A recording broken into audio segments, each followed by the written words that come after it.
ද්‍රෝණ කියලා. ද්‍රෝණයක් ධාතුන් වහන්සේලා කියනවා. ද්‍රෝණ කියන්නේ මොකක්ද? ද්‍රෝණ කියන්නේ මගේ රත්තරන් බුදුහාමුදුරුවෝ හොන්දට අහගන්න කන් දෙක පුනීල කරගෙන ඈ.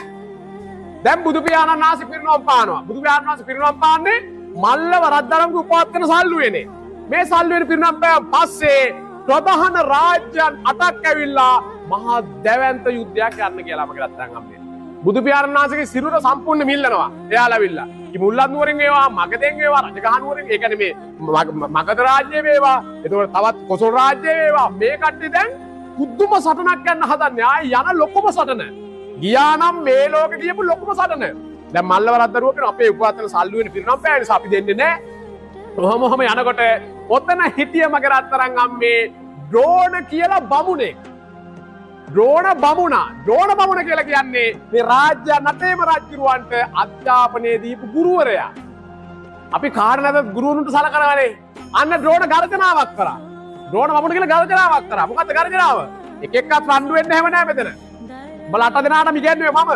එහෙනම් ගුරුවරයෙක් කියලා කියන්නේ මම සාමාන්‍ය මිනිස්සෙක්. ඒ නිසා කිසිම කෙනෙක් රණ්ඩු වෙන්න බෑ. මම සාමාන්‍ය විදිහට ඔයාට බෙදන්නම්. අන්න ඔයාට බෙදන්නම් කියලා කිව්වන් පස්සේ තමයි පොඩි රත්තරන් හුණ්ඩුවක් වගේ එකක් අරගෙන දැන් අපි කියමු මිනියලු කියලා. ඔක සාමාන්‍ය විදිහට අපි විද්‍යාත්මක පාද ගත්තොත් අපි මරණයක් පිච්චුවන් පස්සේ අලු මුට්ටියක් විතර එනවනේ.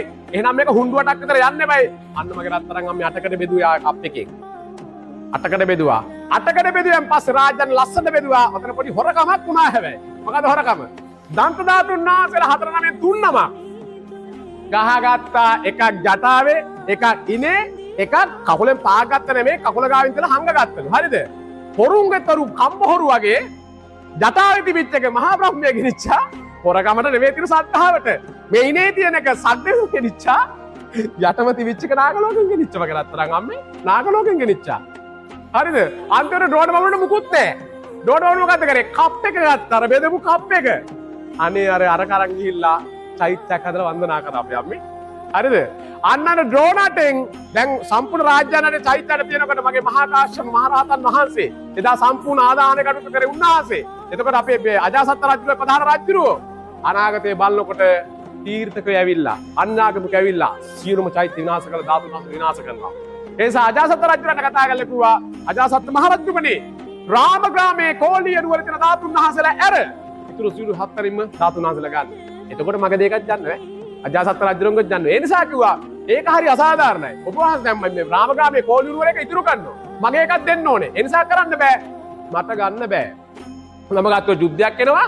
මම ගත්තොත් යුද්ධයක් කරන නිසා කැමති නම් කැමති දෙයකට කරගන්න කියලා. හරිද? පරක් වෙලා නම් මගේ රත්තරන් අම්මල යන්න. හරිද?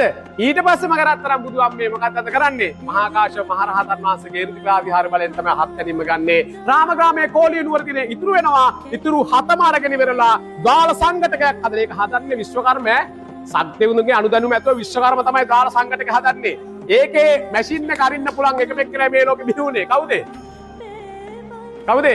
මේ මැෂින් එක පින්වන්තකමක් තිබුණ එක්කෙනාටයි. එතෙන්ට යන්න නැත්තම් ලං වෙන්නවත් බෑ. එයා තමයි ධර්මාශෝක රජුරුව. ධර්මාශෝක රජුරුව තමයි ද්‍රෝණ 7ක ධාතුන් වහන්සේලගේ 84000ක් පෙර විහාරස්ථාන හැදුවේ. මගේ රත්තරන් අම්මේ රාමග්‍රාමයේ කෝලිය නුවර ධාතුන් වහන්සේලා ප්‍රශ්නයක් අජාසත් රජුරන්ට ඇහුව මහා කාශ්‍යප මහ රහතන් වහන්සේගෙන් ගිහලා මගේ ටිකක් ගත්තා. මොකක්ද එහෙනම් අතන ඉතුරු කරේයි? ඔන්න එතකොට තමයි කියන්නේ මගේ රත්තරන් බුදු අම්මේ මගේ බුදු පියාණන් වහන්සේ ජීවමාන කාලේ ඉන්නකොට අජාසත් මහ රජතුමනි බුද්ධ අධිෂ්ඨානයක් කරා. ඒ තමයි කාශ්‍යප මගේ ද්‍රෝණ 8කට බෙදෙයි. 8කට බෙදෙද්දී සෑම රාජ්‍යයන්වල තියෙන ධාතුන් වහන්සේලක 4කින්ම ගන්න.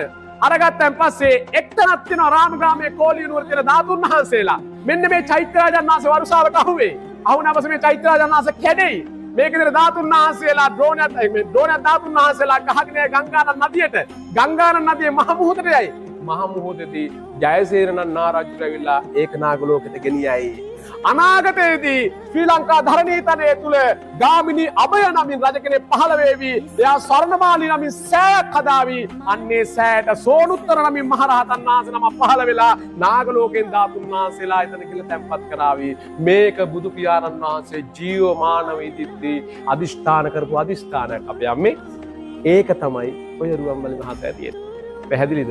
ඊතුරු 7 ප්‍රතිපිච්චේව තමයි 84000ක් පෙරවිස්ථාන ධර්මාශෝක මහරජුරු හදන්නේ. ධර්මාශෝක මහරජුරු එහෙම හදන්න කරපු පින්කම් මොකක්ද දන්නවද? ඒ කියන්නේ එක්තරා කාලෙක බුදු පියාණන් වහන්සේ නම පිණ්ඩපාතේ වඩිනවා. පින්ඩපාතේ වඩනකොට මගේ රත්තරන් අම්මේ චූටි පැටියේ කොම්පිට්ටු හදනවා. කොම්පිට්ටු හදනවා ඈ. දැන් එතන අර වැඩි හිටියෝ ඔක්කොම මේ පාත්‍රයට දාන බෙදනවා. දැන් මේ පොඩි එක්කෙනාට දෙන්න දෙන්නේ හැබැයි මගේ මනස මාර දියුණුයි. එයා මොකද කරන්නේ? කොම්පිට්ටු ගැන අපේ කෑමනේ. දන්නවනේ. මෙයා මොකද කරන්නේ? කොම්පිට්ටුවක් අදන් ගිහිල්ලා පාත්‍රයට දැම්ම කියන්න කොයිද? පාත්‍රයට දැම්මා. හරිද? මගේ බුදු පියාණන් වහන්සේ සීලුම දානේ අයින් කළා. අර වැලි ටික අරන් ගිහලා සක්මන් මළුවේ ඉස්සා. අන්න ඒ නිසා තමයි 84000ක් හිරවස්ථාන ධර්මාශෝක රජු හැදුවේ. පොඩි එකා තමයි ධර්මාශෝක රජු. හරි?